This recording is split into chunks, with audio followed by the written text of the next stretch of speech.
Well, I grew up in Swampscott in a working class family. My father worked at the United Shoe in Beverly, the Shoe as it was called.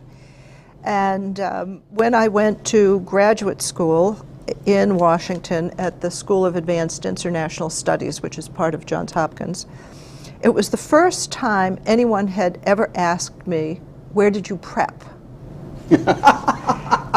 And then after that, someone else would say, "Now, where do you summer?"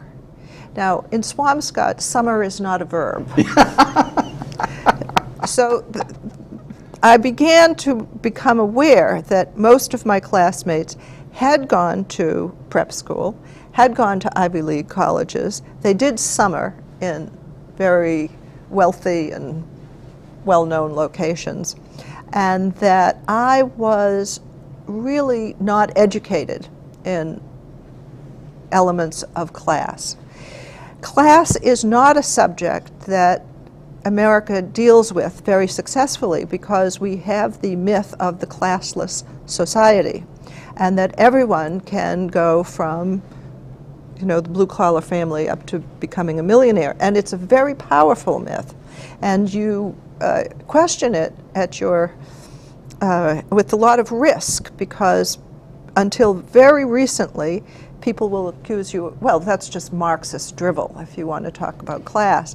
But I was happy when I was writing this book, and I felt that class was important to talk about simply because foreign policy is the preserve of the upper class. The New York Times did a long series of front-page articles on class in America. Right, I remember. And it was the first time I had seen it covered in some depth. And so I did talk a lot about what's called the hidden injuries of class. Yeah. That if you come from a lower working class, you are expected to learn and adapt up. That they are not going to adapt down. This excerpt is brought to you by the Massachusetts School of Law, the leader of reform in legal education and a leader in multimedia education for the public. To view the full interview and for a full listing of MSL's programs, log on to mslaw.edu.